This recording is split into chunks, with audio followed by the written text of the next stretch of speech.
Great to have you. Great to see you, David, and a big hello to everybody out there. How was I hear you're watching The Chase there, your favourite programme. Oh, I love it. I love it. Wee Bradley's a man. I think he's fantastic, David.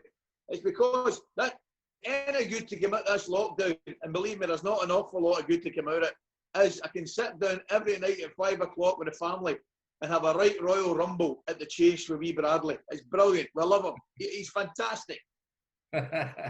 Brilliant. And just touching on the COVID stuff, how are you and the family? Is keeping okay? You know something, David? I keep saying it. We are really, really lucky, mate. We are very lucky. We've got a nice walk we can go on for hour's exercise, whatever it is. And we've got the back garden out there where the boys are running riot with the ball. And, you know, they're effectively, the younger ones are still on their Easter holidays. But they're getting back to do their online school on Monday. But, no, listen, mate, I've got to say, we are very, very fortunate. And I know everybody's not just as fortunate as we are, but in terms of the COVID stuff, we're handling it okay. Just, I don't know about the rest of the guys, just we're eating too much and probably drinking too much. But apart from that, we're okay. We're in good shape, mate. Fantastic. So just talking about the situation just now in terms of the lockdown and stuff, I've got a question from Andy Blythe, who wants to ask you about the current lockdown situation. Sure. Can we stick Andy on? Andy, how you doing, mate?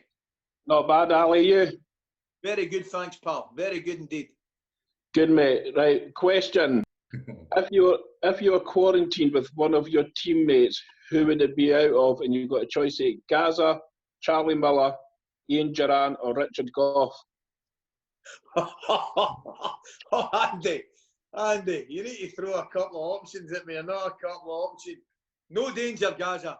No, not a hope in hell, Andy. Not a hope in hell. He would be brilliant for about 20 minutes, and then he'd be doing my nutting. As simple as that. Gaza he'd be brilliant for 20 minutes a day, then he'd do you in. Charlie Miller, no, absolutely.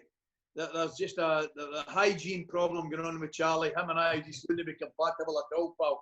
Charlie's effectively ruled out the isolation on the grounds of hygiene. Coffee would be an option because he'd put you to sleep all day, to be fair. You'd get a right good kip with Coffee, Andy, because he'd be telling you that many stories about himself. You'd eventually fall asleep, you'd get a right good kip. But I'd probably go for Durante, Andy. That was my wee room partner for most of my career. And I think he knows me as well as anybody, apart from my family, clearly. And I think he would suffer me slightly better than the rest of them. And I would absolutely 100%, Andy, handle wee Durante better than the other three. Although, mate, I have to be quite frank with you, I could have done with another couple of options in there to tell you the truth, mate. But probably Durante, pal. Brilliant. And so you and Durante used to room share. Did you know you used to hide for Gaza at one point or something? David, I promise you, mate. I mean, I tell people this story. When Graham first came in, and obviously Walter came in and we signed Gascoigne, and away trips and home trips, we used to stay in the big hotel down the Clydeside. It got to the stage, at the start, Gascoigne would come into Durante and I's room, and you know something? He wouldn't even talk to us. He'd just walk into the room, get his whatever it was, plug it into the television, and he'd sit and play for hours and hours. And he wouldn't even talk to us. He just needed somebody around him while he was playing his, well, I can't even mind what it was. It wouldn't be FIFA in those days, but it'd be something like that. But he was doing it all times of the night. He'd take a run in at like 2:30 in the morning and things like that. So eventually, we banned him for the room, but he would go down to the reception and get a key off the girls at reception. So eventually, when Durante and I were checking into any hotel, no matter where it was with Rangers, we had to have a word with the reception staff that in no way would they cut Mr. Gascoigne a key. And we effectively had to tell him that we were in different rooms and all that stuff. Honestly, what a boy. As I say, he just needed people around him. He just needed company. He didn't know even to talk to. He just wanted somebody there as a reassurance. There was never a dull moment with him. But Gerrard and I effectively, we had to pull the plug on it just to get a good night's kip before big games and things like that. Because Gascoigne would have you up all night. I mean, he genuinely he slept very, very rarely. He didn't need his sleep, whereas, as you can probably see, I'm the opposite, and certainly Gerrard was the opposite. So we had to hide from him, effectively. I mean, we're probably the only Rangers players in history that were checking into hotels and hiding for another player. That's how bad it was, mate. Brilliant. So let's talk about the football then. So your early days, yeah. Sir Alex Ferguson's your ambassador. But is it true you had a relationship with him as a kid even? It's in Murray. Absolutely, mate. It's a great story, and not a lot of people know it. When Sir Alex was manager at St Mirren, believe it or not, I was at, he lived up in East Kilbride, and I used to go to Hunter High up in East Kilbride in the Calderwood. And there was a lad, you'll probably know him, he went to Aberdeen with Sir Alex. I'm not sure he went to St Mirren, but he definitely went to Aberdeen and ended up at Hibs as well, a lad called Stevie Cowan. And Stevie lived up in the Green Hills, which was the same kind of, I think it was roughly about the same area as Sir Alex stayed. And I was in Calderwood. But Sir Alex used to pick me up from school. He'd turn up about 4 o'clock, back at 4. He'd pick me up in his car. We'd get Stevie and we'd drive to Love Street. Stevie and I would train with the S Forums. And Sir Alex would train the first team in the reserves. And then we would wait. You know, he'd obviously his bit of work to do after his training, whatever it would be, dealing with players, dealing with contracts, get 1 or 2 bits and pieces sorted out. And Big Stevie and I would wait. He'd give us a couple of quid, Sir Alex. Show you how long ago it was. Diets were right out the window. He'd give us a couple of quid for a fish supper. We'd walk round to the old Love Street, to the chip shop, which is still there. It's still there. And Steve and I would maybe get a fish supper or a bag of chips or something. And then we'd wait in Sir Alex. And then he would drive us all the way home. He'd drop me off at my mum and dad's house in Calderwood, East Kilbride. And then he'd take Stevie home. And then that was it. So fantastic, absolutely fantastic memories, lads. And I'm going back, well, dear me, I'm going back well over 40 years now. So I'd be about 12, 13, 14, just in my first couple of years at secondary. So that's how far Sir Alex and I go back. And then he would tell the story. It's great. He actually did a bit in his book, Sir Alex, lads. And it's hilarious. And he tells you a story about he used to pick me up. And then the bottom line was he never signed me. For whatever reason at St Mirren. He didn't offer me a contract. And I met him all these years later. Obviously, I see Sir Alex in bits and pieces and functions and all that stuff. And I remember I met him we were at Cheltenham Racecourse one day, and now he loves his horses. And he was holding court and he was telling the story. And it's in his book, and he was telling everybody at the table. He says, and I never signed him. I never signed McCoist. I never signed Ali. He said, because believe it or not, he was too small. And I said, well, I've more than made up for it now. I says, have a look at me now. So anyway, we're having a right laugh about it. But the fact of the matter is, he never signed me at St Mirren. But he also tells the story when he was at Aberdeen. He tried to come in for me at Aberdeen as well. So it could have been a different story. Brilliant, brilliant. So where was it you started? Was it St Johnstone that you started with you? Absolutely. I signed there. It's amazing, lads. We're just talking about it there. I signed there when I was at school. I was 16. I signed for St Johnstone on St Andrew's Day, 1978, I think it was. So I was just turned 16, but I didn't sign this. So I signed straight professional forms at 16, and what I used to do, I was at school sitting my exams. So I used to finish school at 4:45 on a Monday and a Thursday. Finish the school about 4:45 rather, and my mother used to work up in the insurance company up at Calderwood Square, and I'd walk about a mile up the road, whatever it be. Again, I'd get a cup of tea and a roll and ham. I remember it as if it was yesterday, a cup of tea and a roll and ham. And then the 77 bus would arrive at the square, and it'd take me into Buchanan Street bus station, and I'd get there maybe about 20 past 5, and the train left at 25 to 6 to Queen Street to go up to Perth for training. And I was always about 12 of the lads, older pros obviously. I was a 16-year-old boy, and we used to travel up in the train together. And we got off the train, jumped in taxis, go to the old Muirton Park. We do our training and finish the training. We got a wee cup of tea and I get a wee roll that Mrs. Gibson used to make us. Taxis back to the station. We'd get the last train down into Glasgow, get back into Queen Street probably about 10:30, 20 to 11. And then my last bus to East Kilbride was 10 to 11. And I jump on that bus. So remember, you ought to remember, I was, believe it or not, I was actually doing my homework on the train, my school homework on the train. You can imagine the stick I was getting off the older pros. Man, you've no idea, tore me to ribbons. And then I would get a 10 to 11 bus back up East Kilbride. I'd got off at the stop before I called Calderwood Square, Canty's Law Drive. I'd walk along the road, maybe about half a mile, 3/4 of a mile, get into the house about, I don't know, it'd be maybe 20 to 12, 40 to 12 or something like that. Happy days, 2 days a week. And the reason I'm getting into length about the story, my younger ones, man, they're not across the road. You know, they love their training, love their football, but you got to drop them off here, you drop them off there. The missus will drop them off here for their training. Everything's they're lifted and dropped everywhere. And I'm trying to tell them a story. I was going in an hour up in a train, 45 minutes in a bus, and they just look at you as if you're daft. They've got no idea of those days. And I'm only talking 30 odd years ago. They think it's 150 years ago. Crazy. But I tell you what, singing for St Johnstone, great, happy days with some great guys and some great professionals. And in terms of, as I say, I didn't sign an S for them or serve an apprenticeship as such, but that was without doubt the best apprenticeship I could have ever had in football. You know, a couple of years up at St Johnstone as a 16-year-old boy with all these seasoned professionals. I can tell you, open my eyes up, lads. I can tell you that right away. Brilliant. And obviously, your performances at St Johnstone led to a move down south.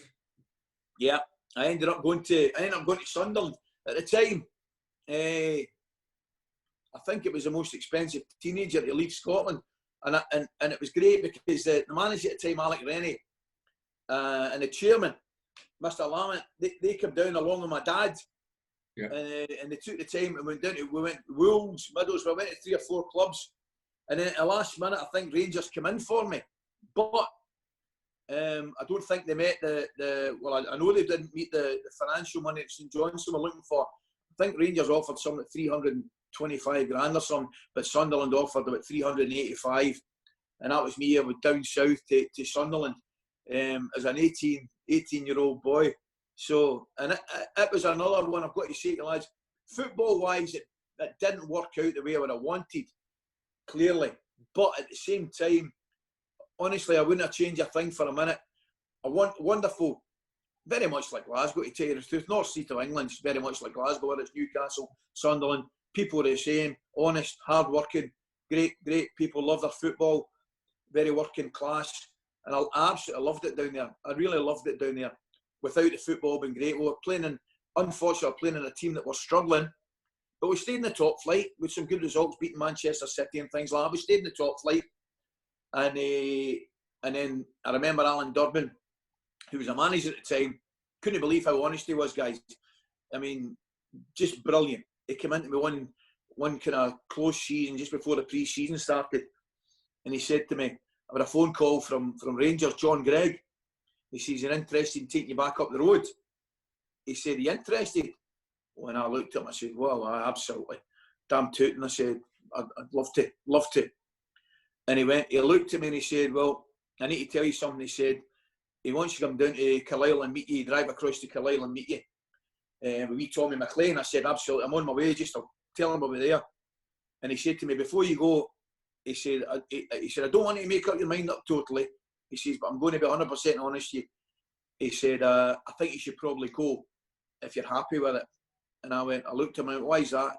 And he said, because I'll be frank with you, Ally, he said, I don't think I'll be here much longer.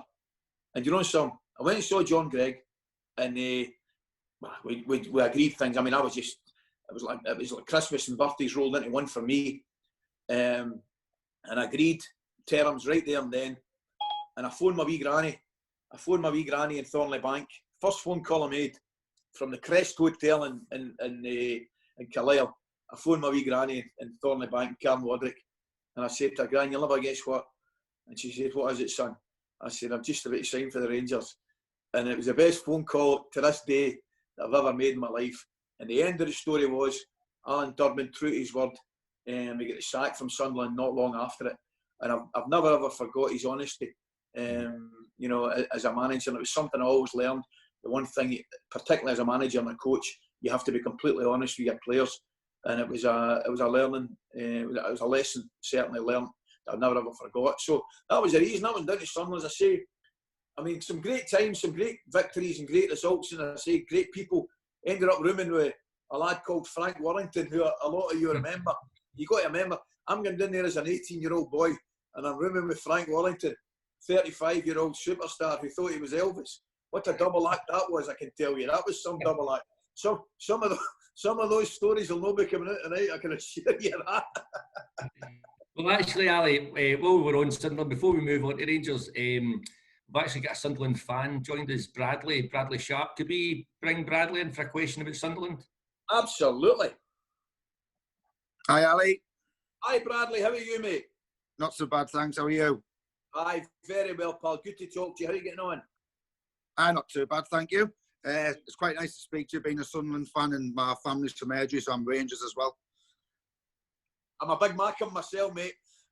Brilliant. I was just to ask you, from back when you played for, back when you played for us, I think it was 81, who was the best player that you played alongside down here?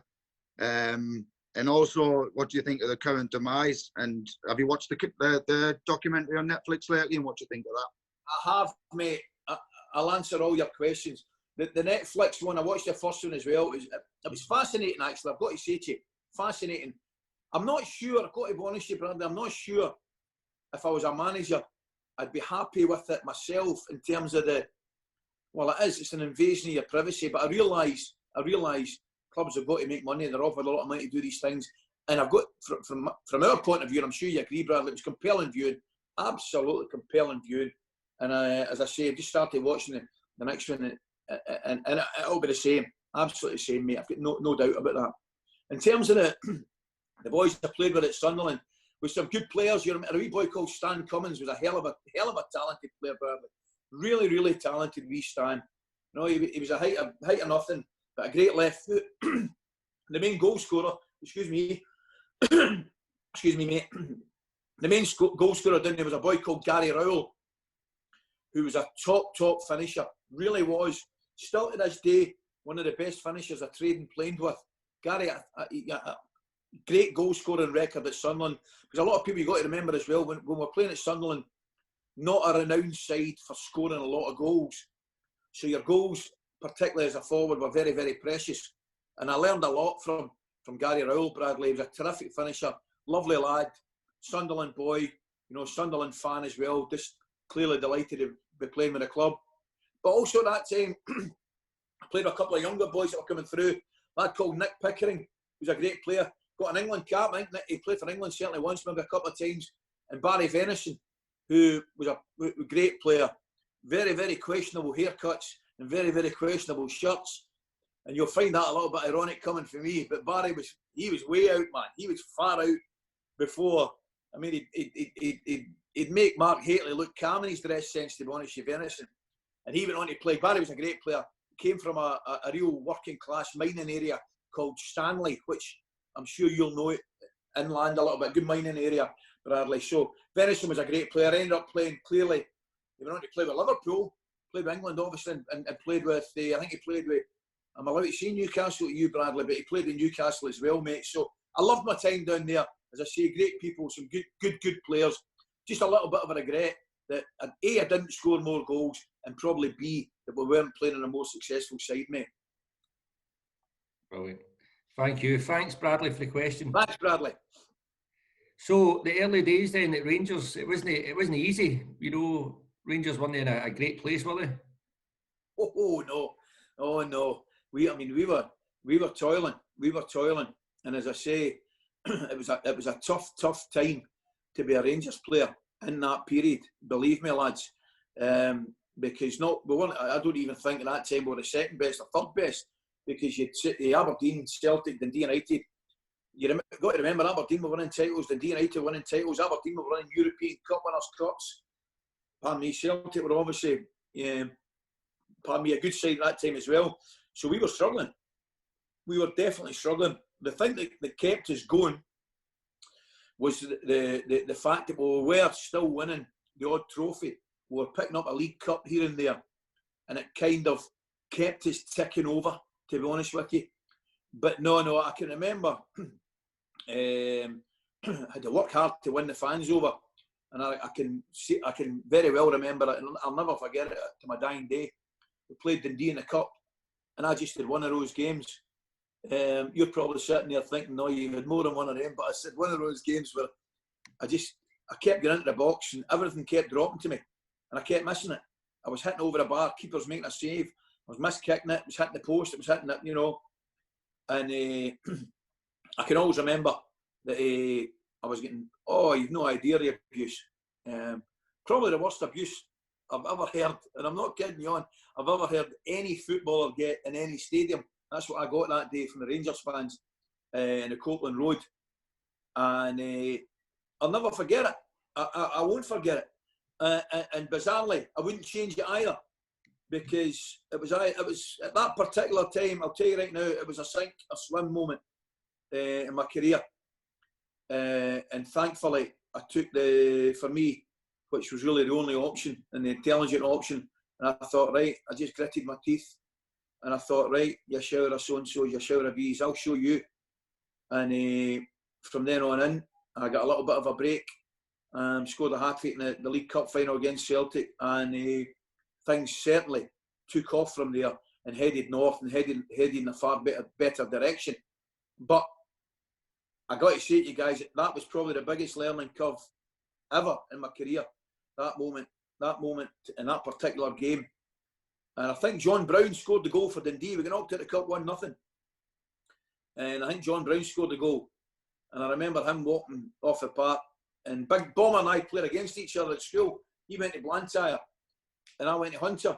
So we'd known each other previously. He'd booted lumps at me at school. So I was well aware of Bomber. So he put his arm around me coming off the park and he said, you never mind them, Coisty, get the sleeves rolled up and go on with it. And it was the exact same advice I got in the dressing room from Big Colin McAdam and Gregor Stevens, two fine men that I've got a lot of respect for. And they did the exact same thing. Put their arm around me and says, look, here's what you got to do. You got to forget about it or use it as fuel, use it as ammunition and get yourself going. And thankfully I did do that. And as I say, it's a bizarre thing to probably say to you, because I don't regret that moment at all, because I think in many ways it might have helped make me the striker that I was with Rangers eventually. And then Souness, you know, the impact that Souness had at Rangers, you know, it was only, I was a kid, I must have been about, show my age here, I was maybe 6 or 7, you know, and I can just remember the kind of, obviously Scottish football going mad when Souness arrived at Ibrox. What was that like, that whole kind of period under Souness? Oh, it was brilliant. It was fantastic. I mean, it was just like this massive hurricane stroke tornado arrived within Scottish football. And Graham, you've got to remember that time, Graham was still a fantastic player. And it was his first job, you know, coming to Rangers as player manager. And obviously the interest was global, you know, because he'd been this very successful player with Liverpool and where was he? Was it Sampdoria he was at and all in these places, certainly in Italy. And he came, it was David Holmes, produced a masterstroke of getting him as a player manager. And Graham's masterstroke, without doubt, was getting Walter Smith from Dundee United as his number 2. So it was just the happiest and most bizarre and incredible time of my life as a footballer, that period under Graham and obviously Walter as well. But the transformation that Graham made, to be honest with you guys, not just in Rangers, but the transformation he made in Scottish football was remarkable, because 2 of his first 3 signings were Terry Butcher and Chris Woods, England captain and England goalkeeper. And what that did effectively, clearly it made the whole country sit up and take notice. But it forced Aberdeen and indeed Celtic into signing real quality players and attempting to take it to the next step as well. So it was just the most fantastic time within Scottish football in 1986 when Graham signed.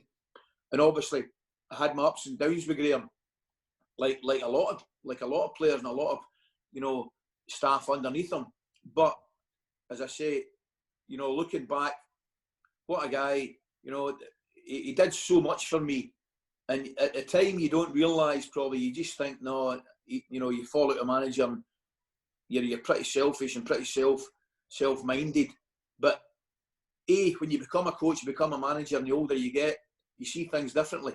Yeah. I don't have any doubt that Graham believed he was right in doing what was best for the team, and I accept that.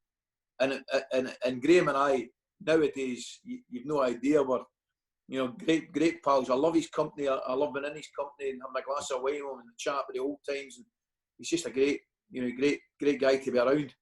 Yeah. But the first thing we got just before we finish on, the first thing we got, and a lot of people forget, when Graham came as a manager, what a player we got, because Graham Souness as a footballer was absolutely fantastic, one of the best. And obviously that big game at Hibs, man. Was it 21 yellow cards? They all kicked off in the middle of the park. Funnily enough, Graham was involved. There's a surprise to you. I think somebody fouled Durante, and then the ball was breaking about, and Billy Kirky came in, playing with Hibs at the time, and Graham came in, and Graham just completely and utterly out of order. He topped George McCluskey, and then this big free-for-all. I mean, it's the biggest one I've ever been involved in a football park. Right? It was everybody was into it. It was so bad. I think SFA after it booked 21 players for their involvement in the trouble, and it's a great story. The only player they never booked was Big Alan Ruff. He was in goals with Hibs at the time, and we reckoned he couldn't run the distance to the halfway line. That was the only reason he couldn't get involved. And there's a shot of Big Ruffy in one of the pictures. Everybody's ladling into each other in the centre circle, the halfway line, and Big Ruffy's leaning against the post. Big Ruffy's leaning against the post. Is that? I'll let them go on, mate, and I'll get back involved when the game starts. Brilliant. Absolutely fantastic. Great memories. And in those early days, we've actually got Ali Dawson on, who wants to have a wee quick question. The early days. Love to speak. Hello, yes, I'm here. Mr. McCoist, how are you, sir? Ali, no bad. And dare I say it, mate, I think we're both going a little bit grey in the old Kenny Rogers. Well, I'm certainly grey. I'm totally grey. You've got a wee bit there. You break that. That's it. So, well, the eyebrows have got it as well. So I can see that, mate. How you getting on? No, I had a wee question. I had a memory more than anything. You could take it up once I start. You had a wee on one of your trips where you mentioned the wee Durante, your wee roommate. He wasn't too happy at one of your when you were come back for a cup final. Can you enlighten us a wee bit more? I want to try to build you up a wee bit, but you'll know what I mean. Can you tell the boys the story behind us? The one about his jacket? Yes, that's the one.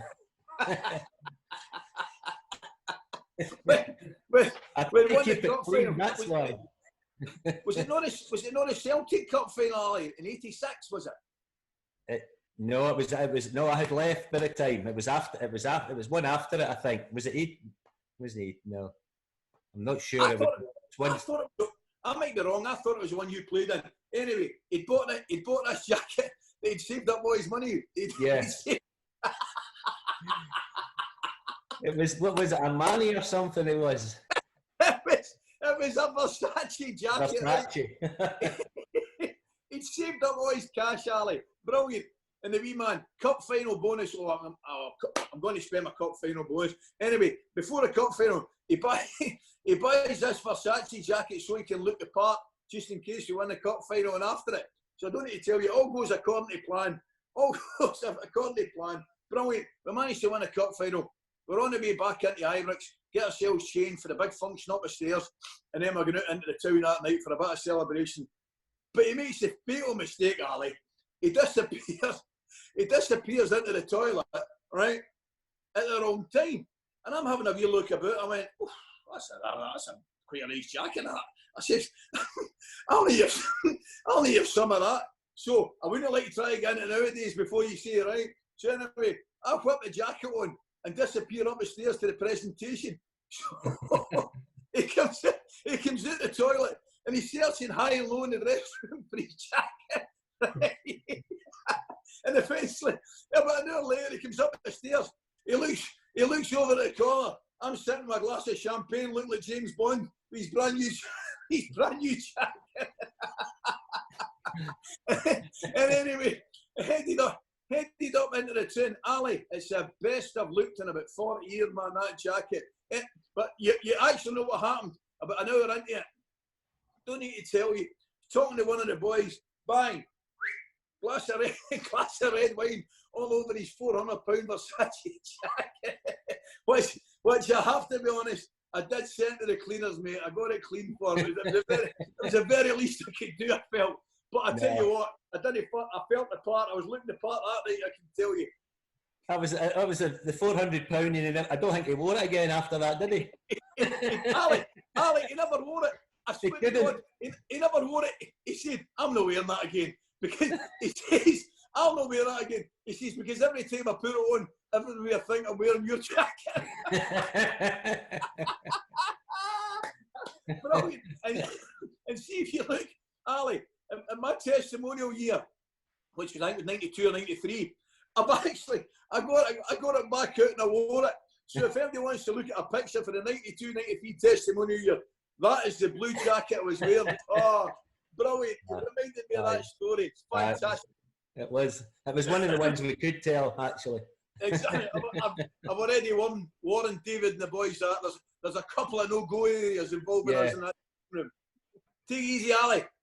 So obviously we'll talk about Rangers now, and we've got a couple of questions from some of the guys.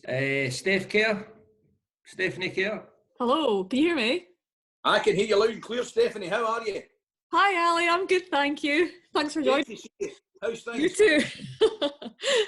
I just wanted to ask you what your favourite Rangers goal was. Well, my favourite Rangers goal. Before I answer that question, I've got to ask you, where are you? Because that sun coming, you in Barbados or something, that sun coming in through your back window, it looks as though you're in Barbados. I'm in sunny Edinburgh. Well, I've got to tell you, Steph, we've not got that sunny sun through here in the west. Look at it. Oh, that looks fantastic. True. It looks great. Well, listen, it's a good question. And I get asked that question quite a lot, Steph. But do you know something? I need to tell you the gospel truth. It's actually an impossible one to answer because I was really, really fortunate to score a good few for the Rangers. But I will tell you a couple that mean an awful lot to me. And one of them, believe it or not, was against Dundee, I think on a Tuesday night at Ibrox. And I'll tell you how it means so much to me. Because we were going for the title. And we hadn't won the title for so long.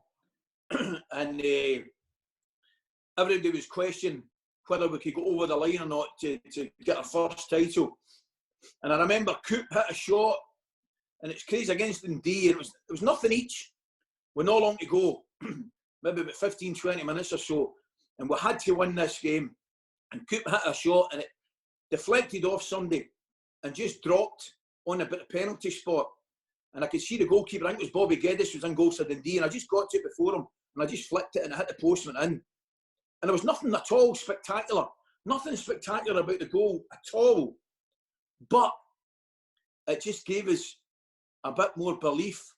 And from that moment on, I think we all felt, we're going to win this. We're going to do this.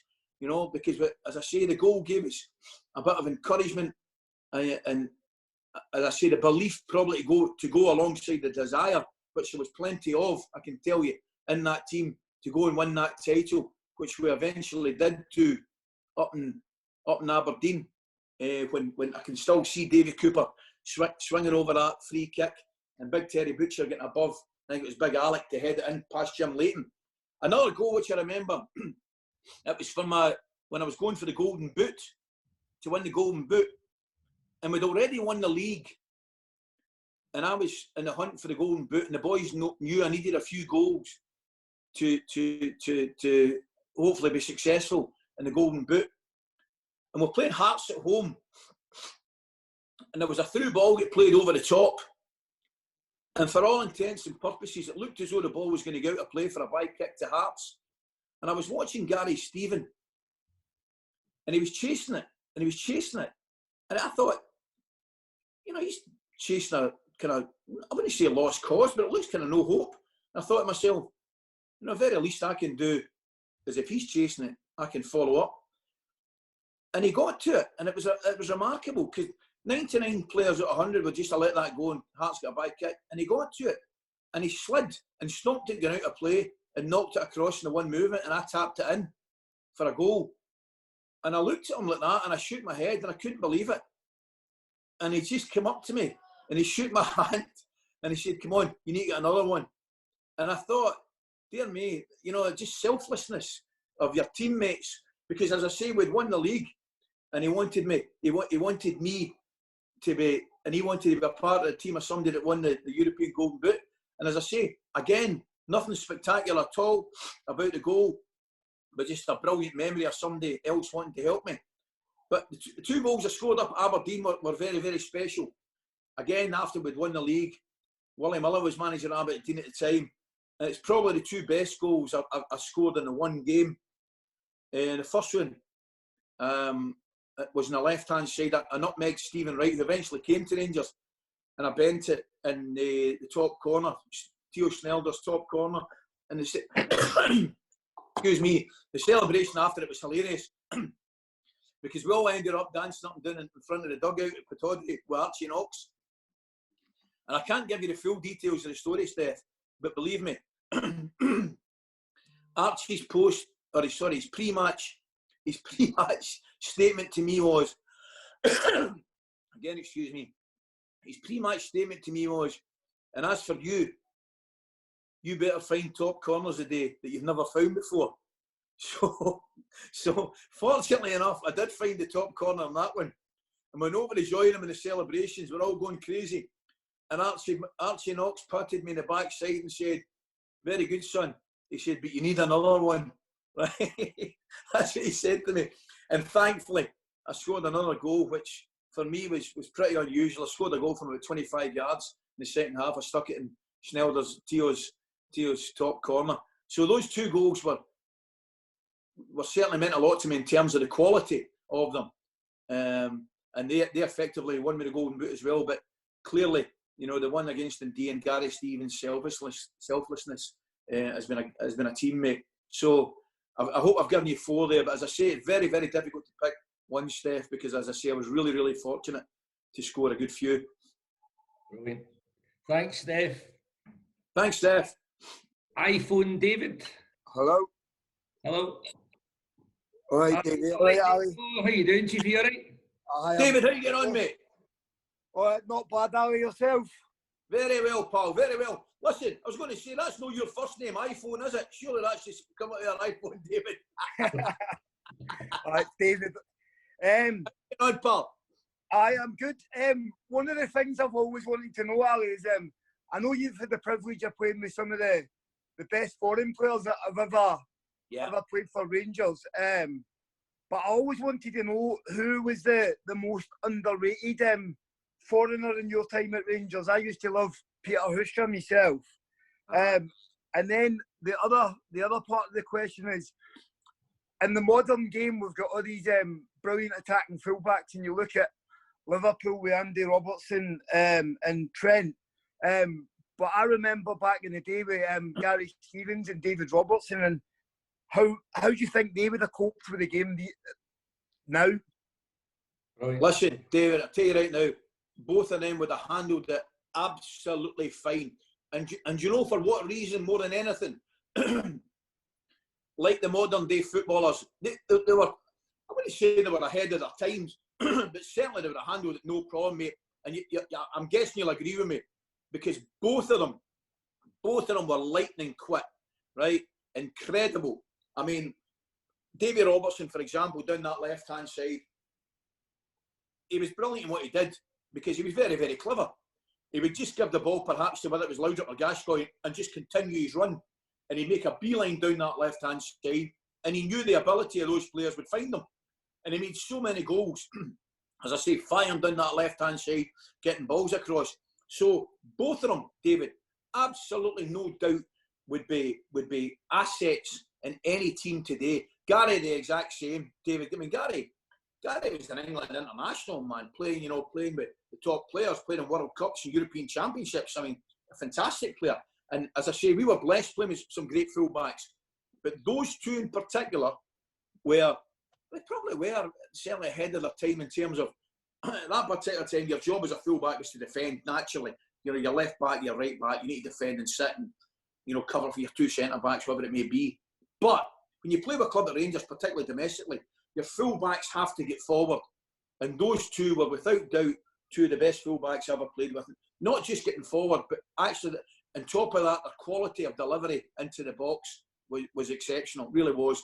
Both really quick and fit lads, particularly Gary Stevens. I was talking about him the other day, David. In fact, I was talking about him yesterday. I was out for my walk with my missus, and all these joggers are going by, and you know, there's a couple went by, and they were talking, and I said to her, you know, Sam, I hated that. I hated long distance running.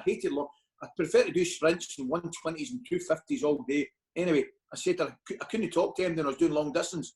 And Gary Stevens, man, honestly, used to drive me crazy, David, right? He was that fit. He'd see me, I'd be pounding away in a 25, 30-minute run, right? And he'd come skipping up, you know, that way, no sweating, not at all. And he'd ask me how I was doing. And I'd just look at him like that. And I went, Gary, do not even talk to me. I can't breathe, never mind talk to you. But he's just one of these guys that was naturally fit. Whereas, sadly, David, I wasn't, mate. But in terms of the what do you call it, the international foreign players, dear me, we had some foreign players. You're right, Peter Houston was tremendous, mate. What a winger, what a left winger. He was magic, absolutely magic. In fact, I just got in touch with him there on that Instagram. He was saying, I think he ran, he's been struggling with the back, he had a back operation or something, wasn't great. And he ran and I saw it and I just gave him a wee message there. So Peter was a lovely lad. I mean, difficult to beat Laudrup, obviously. Laudrup certainly wasn't underrated. Laudrup was absolutely fantastic. You look at boys as well. I mean, Gattuso, I wouldn't say he was underrated, but anybody that leaves Rangers, right, and goes on to win the Champions League and the World Cup and the European Championships, you've got to say, it's not a bad pedigree. Gattuso was amazing. It shows you the difference and how different talents make up a team. Because Gattuso and Laudrup are probably two of the best players, certainly two of the best foreign players I've ever played with. And you could not get two different personalities and different playing styles.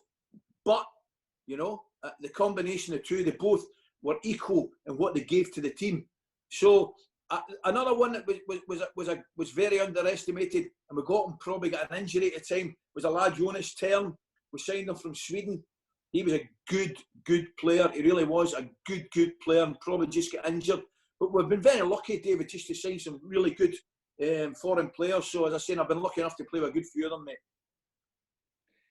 So we've got a few people want to know more about Gaza, obviously. And just touching on Gattuso, what was Gaza's influence on Gattuso? It was brilliant, honestly. When Gattuso signed, Gaza thought it'd be an ideal situation to take him under his wing and speak English, right? Brilliant. Because when Gattuso signed, he didn't speak any English at all. But to give you an indication of what happened, within a month, Gattuso's English was better than Gascoigne's, right? And Gattuso's was still murder, right? That's what we were dealing with. It was absolutely bizarre. This wee lad Gattuso came from, I think it was Salernitana, one of these teams in Italy, before he went back. And he was just a raw kid coming in from Italy. And as I say, clearly, Gascoigne took him under his wing because Gascoigne thought because he played obviously with Lazio, that he's Italian and he's English, he could take Gattuso under his wing. But what Gascoigne couldn't really comprehend was the fact Gascoigne, he couldn't speak, his Italian was murder and so was his English. So you couldn't effectively have a worse teacher than Gascoigne teaching you anything. So it was a comedy show every day in that dressing room with the two of them. It really was. It was an absolute comedy show. But two fantastic players, man. You think about it now, you look back and think of Gascoigne and get two, so dear me, brilliant, absolutely brilliant. Brilliant. And then, so talking about Gaza, I've got a question from, there's so many questions because I'm trying to scroll through everything. Great. Let me see who. Well, first of all, Lee McKenna wants to know who supplies your Wi-Fi because it's absolutely horrendous, mate. By the way, Lee, I'm going to tell you something, mate. You've touched a nerve with me there, right? And you're right, it is absolutely horrendous. And do you know why? Shocking, by the way. That mob came up and fitted it the other day. The BT and the Virgin mob, not the other day. I'm talking about maybe 3 or 4 months ago. This is the truth, by the way. And they went all about Bridge of Weir. All about Bridge of Weir. One street in Bridge of Weir, they didn't come up, right? One street. And it's the 6 houses that we live in the street. And by the way, we phoned them all, complained. And if they come up our street, nah, haven't even come up our street. So, Lee, I apologise. I totally agree with you, but there's nothing I can do about it. And you've touched a nerve. Someone tells me somebody's asked you to ask me that because it's wound me up bad. Brilliant. So, some of the guys want to know about the fish story. I was a big fan of fishing, and he got you involved in something, didn't he? Oh, it was the best ever. I mean, he came in one morning. He used to come in the morning. He'd be in every morning at 8 o'clock. He never slept. And he stayed in the next village to me. And he never slept. So he'd go up in the morning, 5 o'clock, go fishing, and come into training about 8, whatever it was. And we were always call on tie. We always call on tie on to training at Ibrox. And it was something, something made you feel good going to work, call on tie. So anyway, one morning, Gascoigne arrives. He's not on at 8 o'clock, not on at 9 o'clock. 9:30, no signing. We're starting training at 10. This is a bit not like him, Anyway, 9:45, door kicks open. Gascoigne walks in. He's got a pair of waders on, up to there, right? Pair of waders. Collar tie on underneath the waders. And he's I can still see him. And he's holding 2 fish, 2 trout that he'd caught, right? So he walks into the dressing room and we are falling about laughing like you've no idea, right? I mean, to be fair to him, he's been out fishing in the morning at 5 o'clock and he's had the intelligence to put his collar tie on under his waders so he can come straight to training. Anyway, we're falling about the dressing room laughing. So he says, the boys are going training and I was injured and so was Gascoigne injured. So we were going to the gym to do our work. So the boys go, they jump on the binny bus, away they go. So he says to me, he says, Coisty, he says, I've got a great idea. I says, what is it, Gaza? He says, who's been annoying you? Who's been getting your nerves? What do you mean? He said, and we'll hide the fish in his car. And I went, only one man for that. He says, who? I says, Jukebox. I says, Gordon Jury. He's been a right pain in the backside. We need to get him sorted out. Fine. So we went into his pockets and got his car keys. So we get to his car, open the car up, open the boot up, and I'm undoing the spare tyre. So I undo the spare tyre, and I get the 2 fish, and I throw it into the spare tyre underneath, and I start to screw the wheel back on. And Gascoigne says, no, what are you doing? I went, I'm putting it. He went, no. He says, watch this. So he takes one of the fish out, he screws the wheel back in, he finds a compartment in the back of this Honda that you would never know existed. He sticks the fish in there and he looks at me and says, when he finds the first fish, he'll think that's it. And I'm thinking to myself, this guy's a genius, by the way. I mean, I was just for flinging the 2 fish in and having a laugh. He's taken it to another extreme, man. This guy's a genius. This is what I'm dealing with. Anyway, so all the boys in the dressing room are in a gag, apart from Jury. So Jukebox is coming in the morning and he's taking his gear off and he said, by the way, lads, He says, "You smell my car." He says, "I can't believe you smell my car." I think the missus has dropped a packet of prawns or something like that. He says, "It's howling." He says, "My car's howling."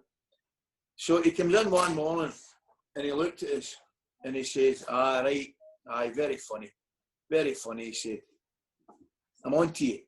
He said, "Unscrewed the tyre." He said, "Found a fish." "Who was it?" "Ah, wasn't me. He said, "The smell in the car was shocking." He said, "I took it to get cleaned." Blah, blah, blah. So he comes in a couple of days later, right?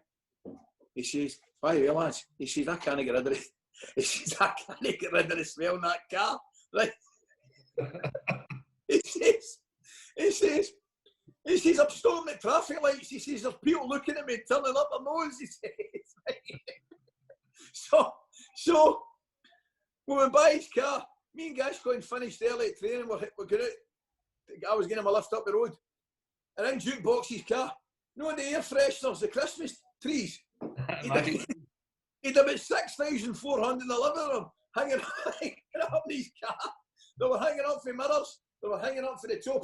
They were hanging up. It's unbelievable. It really was. And then he came in one morning and says, "Hey, that's it, bang out of order." He says, "I had to send my car back to Honda." He said, and after a day and a half, they found this fish. He said they pulled it out. He said it was like a skeleton. He said it was something that Beano with Corky the cat. He said it was absolutely minging. Anyway, it didn't get that funny after that because Gascoigne and I had to pay for the cleaning bill. Cost us a couple of £100.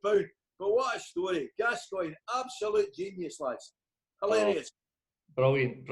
And so obviously you played against a lot of good teams, a lot of top teams at Rangers.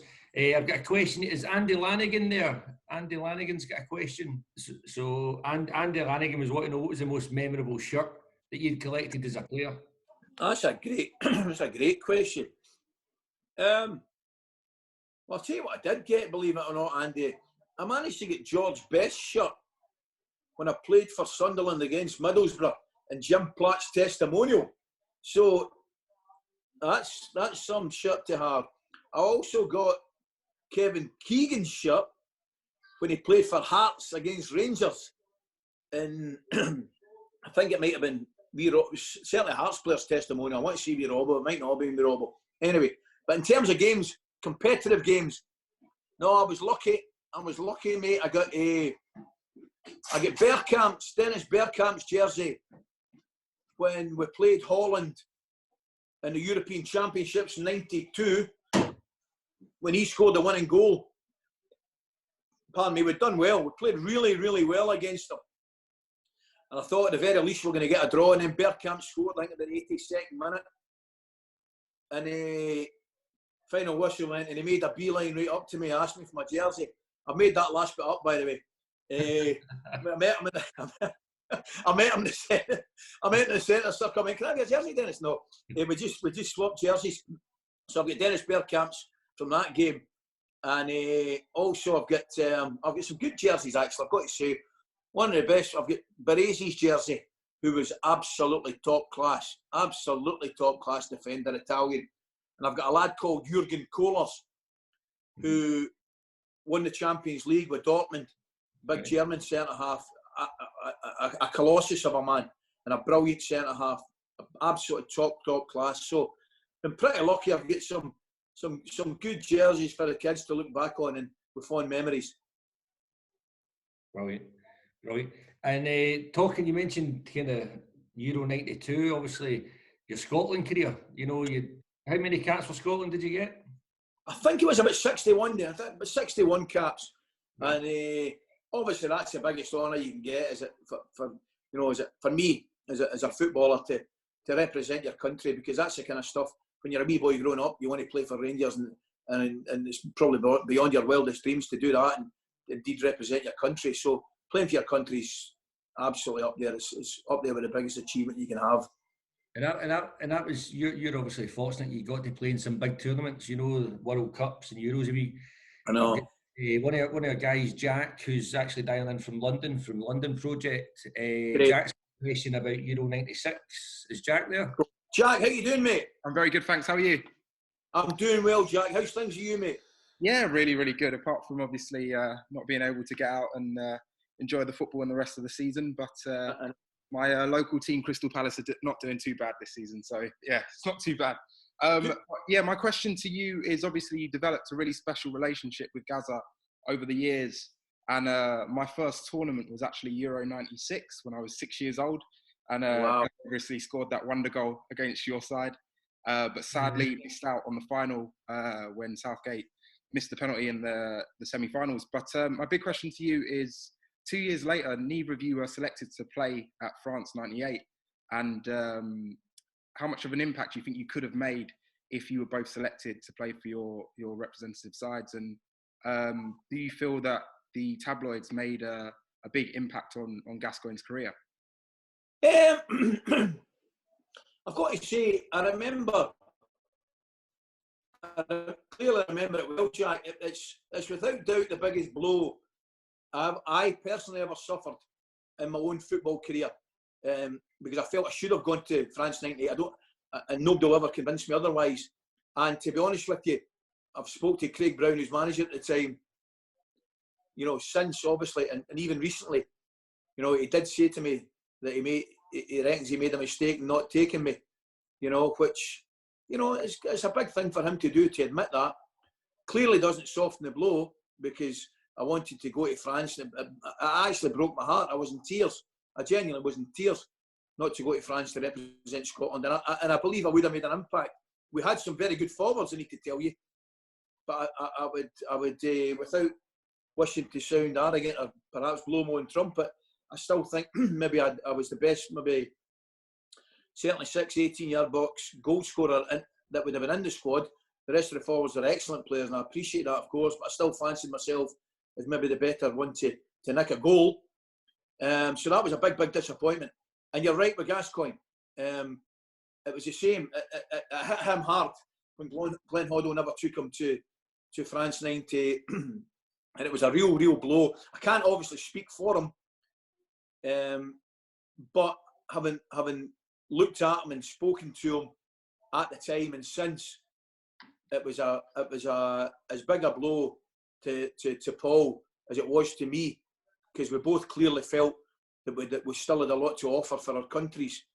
And as I say, the disappointment, it's funny really, because it's strange, Jack, what I'm about to say to you, because sometimes you remember the disappointments more, you know, than the celebrations and the good days. And I don't necessarily think that's a bad thing, because it makes you enjoy the good days a lot more.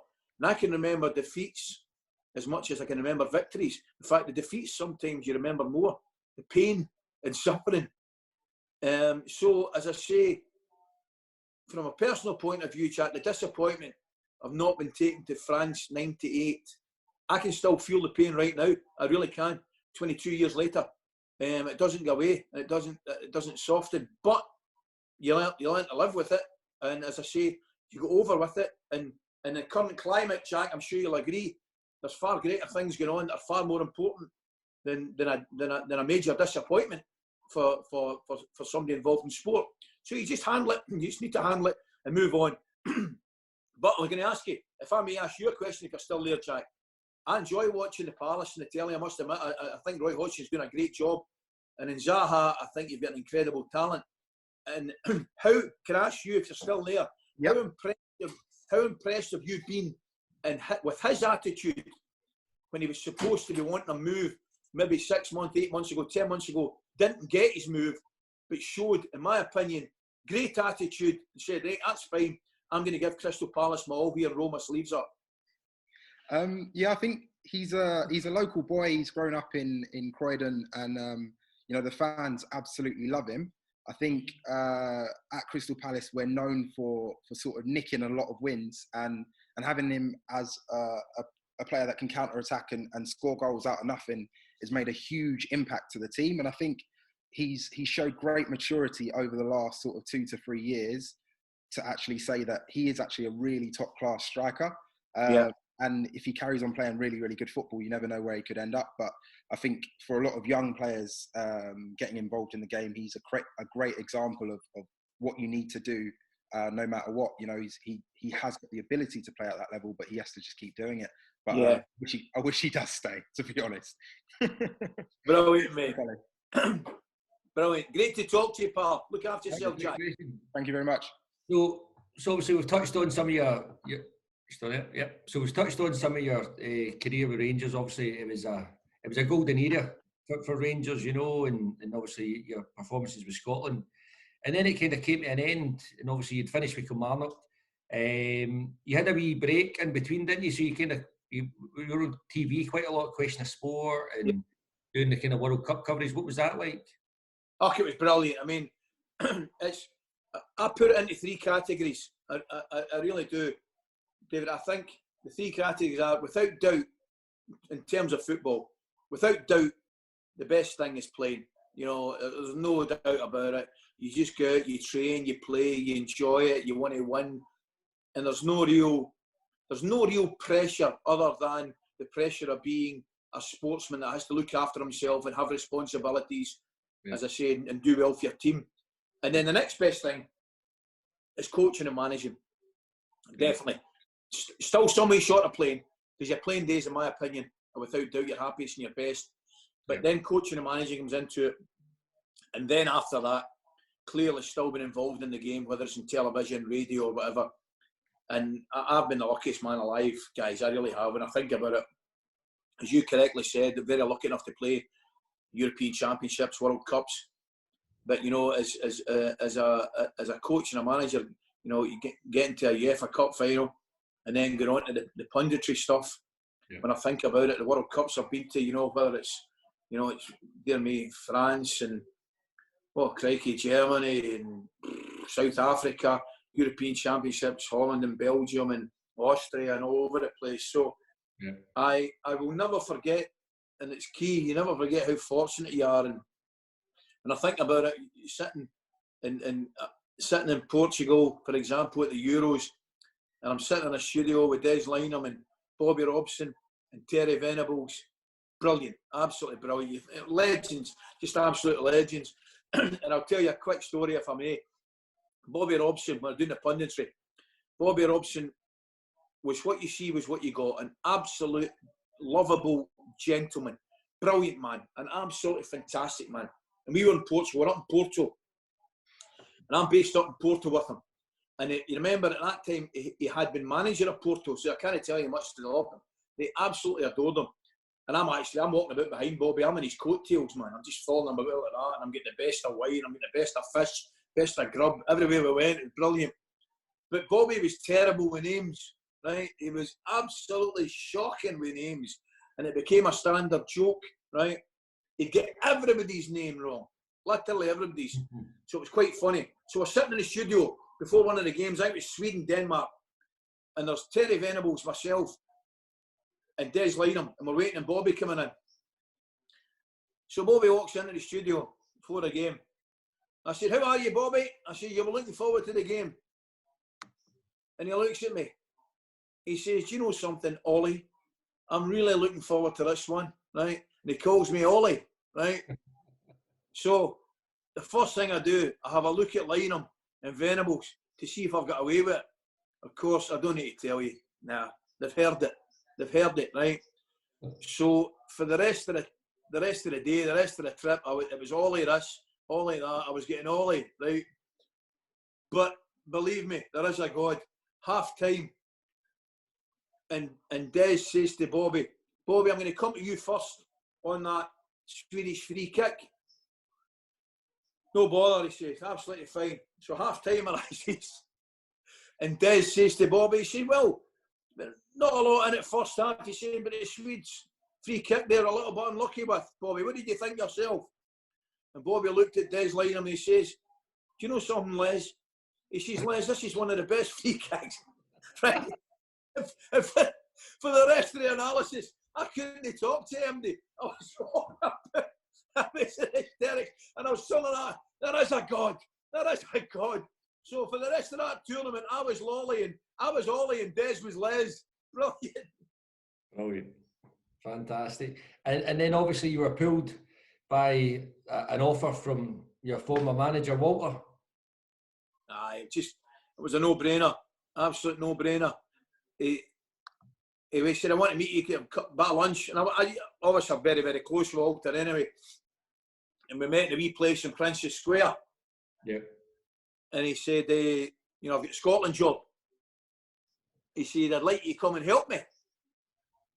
And I looked at him and I genuinely said to him, I went, that'd be great. I said, what do you got in mind? Is it the 16s or the 18s? So I thought he would want me to look after one of the youth teams. And he shook his head and he said, no, I want you to come with me with the national team, with Tam. He said, what do you think? I never forget what he said. He said, what do you think? And I went, what? I said, absolutely. You kidding me on? Absolutely. And he looked at me and said, I'll give you a week to think about it. He said, because remember, he said, you're giving up a lot. You're giving up an awful lot with your TV career and stuff like that. And I went, that never crossed my mind. Never crossed my mind. He went, have a word, have a chat with the family and see what you think. Mel Lowe, is Mel Lowe there from Aberdeen? Hi, Ally, how you doing? I'm doing great, Mel. How are you getting on? Oh, I'm fab, thank you. I'm fab, thanks. I was just a quick question. Obviously, you play for Rangers, not a fan of Rangers. I support Aberdeen. I was just wondering, who is your favourite player then and now? Aberdeen? Yeah. Oh, man. Well, Aberdeen is some great play. When we played Aberdeen at the start, Mel, I mean, the two centre-backs were fantastic. Big Alec and Willie Miller. I've got to say, Mel, I think Willie Miller's probably maybe the best 6-yard box defender I ever played against. Willie was brilliant. He wasn't the quickest, but he just read situations. And he was a hard so-and-so. Willie was a hard man. I'll tell you that right now. He broke my snib a couple of times. I think I got him back right enough. But he gave me a wee elbow now and again. I think he broke my nose. So Willie would be one of my favourite players. I don't think there's any doubt about it. I think he's great. Like Lewis Ferguson just now, I've got to say, I think he's a good player, middle of the park for Aberdeen. But that particular time, Aberdeen had some excellent players. You know, you don't become, you're not lucky if you win the Cup Winners' Cup. So another underrated one was Stuart Kennedy, the right full-back as well. He was a brilliant player. Peter Weir was an excellent player on that Aberdeen side, I've got to say. John Hewitt, I played against John, believe it or not, Mel, when John was about 14, 15. I played for Lanarkshire schools against Aberdeen schools. So I go a long way back. I'll tell you something you probably didn't know. My favourite Aberdeen player would have to be Eric Black, believe it or not. And Eric's probably before your time, Mel. But Eric and I, believe it or not, went to the same primary school. He was from East Kilbride, where I was from, and we were in the same BB company as well, 4th East Kilbride. And Eric left when he was maybe about 8 or 9 or 10, I think it would be. And he moved up to a place called, you'll know, it was Allness. His dad, I think, was working on, moved up to Allness. So, yeah, some good memories of Aberdeen, but seriously, I can remember getting I've got 1 or 2 going overs up there as well. So, no, it's nice to talk to you. And as I say, Aberdeen, I'm a little bit biased because I played with Derek, but I think Derek's a fantastic manager as well. And I hope you do too. So we've got some relating to your time as manager at Rangers, Sure. Alex. So we'll start with John Alexander. Hi, John. Can you hear me all right, mate? Yeah, doing really well. Really enjoyed it. Ali, you obviously went through the whole administration process. Yes. At Rangers as manager and stood by the club. You always put a brave face on it. Can you share with us how you coped and how you got through that tough experience, particularly as someone who loves the club? Well, John, I can tell you without doubt, it's the toughest time in my working life. It really was. And what helped us get through it was effectively good people, mate. It was good people. It was my staff around me and the good people that worked at the club at the time. There's no doubt about that because it was horrendous, mate. It really was horrendous. The prospect of, as I say, not players. I'm not talking about players. I'm talking about just working people going to lose their jobs. going into administration was shocking. And you're asking me how we managed to get through it, and it was just, as I say, the strength of the individuals that we're working with, and collectively as a team, and sticking together. Because I've not been flippant about the players, John, but players will survive. For example, you know, the players that left the club went and got other clubs, and that, you know, that's the evolution of their careers, if you like. But, you know, somebody that works in the washroom, somebody that delivers the mail, you know, somebody that works, one of the girls that works in the office, that's different. They find jobs probably, well, at that time, definitely harder to come by. So that was the real concern. It really was. And as I said, it was a concern that, you know, a realisation that we're actually fighting for the club itself, the survival of the club itself, which, as we were all very well aware, John, means so much to hundreds and hundreds of thousands, if not millions of people. So thankfully, as I say, with the help of good people, we managed to get through that. And as I say, we always knew it was never going to be an overnight fix. It was always going to be hard work and dedication and a lot of support from everybody to get us through it. And we did manage to get through it. And we're slowly but surely getting back to where we want to be. We're not there yet. Club's not there yet. But I don't have any doubt, mate, with the continued support, because the support was fantastic. There was times, John, I need to tell you, we were playing, I think we were playing East Stirling at home and Stranraer at home, and I'm looking about me, and there's 45, 48,000 people in the stadium. And I'm looking at Durante and Kenny McDowell, my assistant at the time, and we're shaking our heads at the level of support from the punters, you know. And it was absolutely astounding. It was absolutely astounding. And without that support, we would never get through it, mate. So it was a tough time. It was certainly the toughest time in my working career. And as I say, you can't win a crest of a wave all the time. You know, see, we've had some fantastic victories and triumphs, and certainly that was a trough and as low as it gets. But we managed to get through it. And as I say, we're not back yet, just where we want to be. But we've come on and progressed a long way to where we were. So we've got another couple of questions coming in. One that's come in, but I don't see them online now, was who was your favourite Celtic player? Now, I think I might know the answer to this, but who was your favourite Celtic player? Right. A player and a person. I'm putting you in a spot then. Who do you think it was then? TB. One of them. I need to tell you the truth, right? I've probably got 4 or 5, right? 4 or 5. Tommy Burns was a magnificent footballer, brilliant footballer.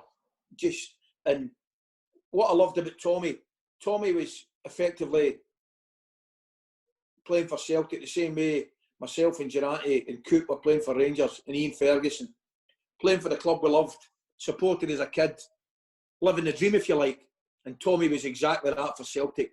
And I can't tell you the respect and love I still have to this day for that man. But what a sense of humour as well. He's well been a tremendous player. What a wicked sense of humour. Henrik was a fantastic player, no doubt about it. Genius, great player.